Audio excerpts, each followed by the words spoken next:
العالمین د حضرت موسی علیه السلام ته د تورات میلاوېدو دپاره موسی علیه السلام کوهي طور ته لاړی او دلته ته رب العالمین وحي وفرمیله چې ستا قوم مونږ په امتحان کې اچولی دی او ستا قوم سامري چې د هغه خپل نوم موسی بن ظفر و دا هغه ګمراه کړی دی او ګمراه کړی په دې وجه سره چې کم بني اسرائیلو د فرعونیانو نه کم کالي راوړي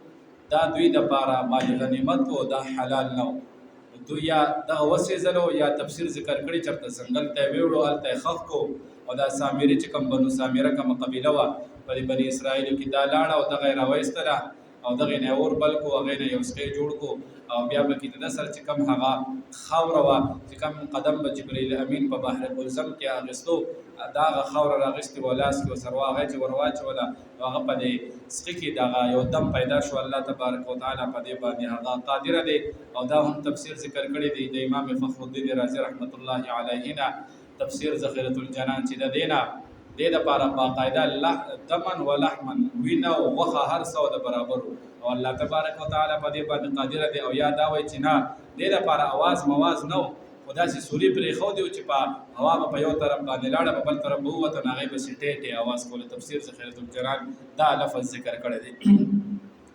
نو حضرت هارون علیه السلام د قوم ته ډېر نصیحت کولو او موسی علیه السلام د تلو نه راتلو نه مخکې او د تلو نه مخکې هارون علیه السلام ته قوم حواله کړو چې د دوی ښه نګراني کوه ښه وعظ نصیحت تبلیغ ورته کوه ځکه د هغوی شرارت ورته پته وه دوی په یو خبره او په یو ځای باندې نه ټینګېږي او دا قوم چې کله د اسقې جوړ شو نو د سامري هم وي او د ده چې کوم متبعین ملګري وو په ها کې ها میلا وهلو ولا هغوی وي چې دا ستاسو رب دی د اسقې او دا د موسی علیه السلام هم رب دی موسی علیه السلام نه دا هېر شوی دی او تللی کوهي طور ته نو دغه ټیم کې دا قوم درې ډلې شوی یو ډله هغه وه چې هغه په د اسقې عبادت یې کولو که د موسی علیه السلام راشي هم مونږ د اسقې عبادت نه پرېږدو بلکې د اسقې عبادت به خامخا کوو دویم ډله داسې وه چې هغوی د اسقې عبادت کوو خو دې پورې هغوی وایي که موسی علیه السلام راغلی مونږ یې منع کړو د اسقې عبادت به نه کوو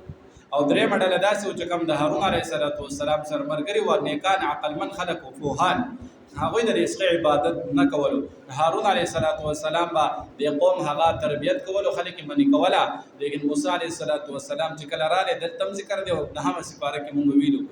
والقى الالواح واخذ براس اخيه يجره اليه موسی علیه السلام تختې راوړې لس تختې د تورات هغه په تادې سره کېښودې داسې او ورغلی د خپل ورور د ګیرې ونیو د یختې ونیولې چې ته څه لپاره دلته وې تا دې قوم ته دعوت او تبلیغ او نه کولو هغو ته ما کړی خو زه رېدمه کادو یقتلونني ما ته دایر وکړي شي ما ووجني او یو دایر را سره هم وکړي شي ته راشي ته وایي چې ښه تا ته ما قوم پرېښودو هغه ستا نه جدا شو تا خو هغه ډلې ډلې وګرځوم دې وجې نه ما دوی ته وعظ نصیحت کړی او ښه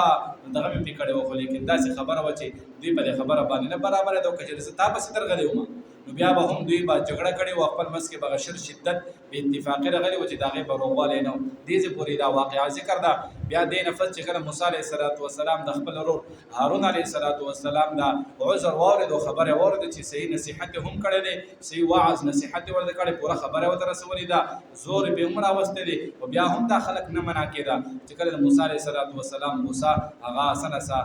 برابر شو ځکه جلالي سړی موسی علیه السلام غوسه کې خپل ورور نه ډایرکټ ګیره و هغه یخته نیولې او دا د هارون علیه السلام د موسی علیه السلام نه 3 کاله مشر هم او وفات شوی هم پرې د هارون علیه السلام بیا وروسته موسی علیه السلام وفات شوی دی نو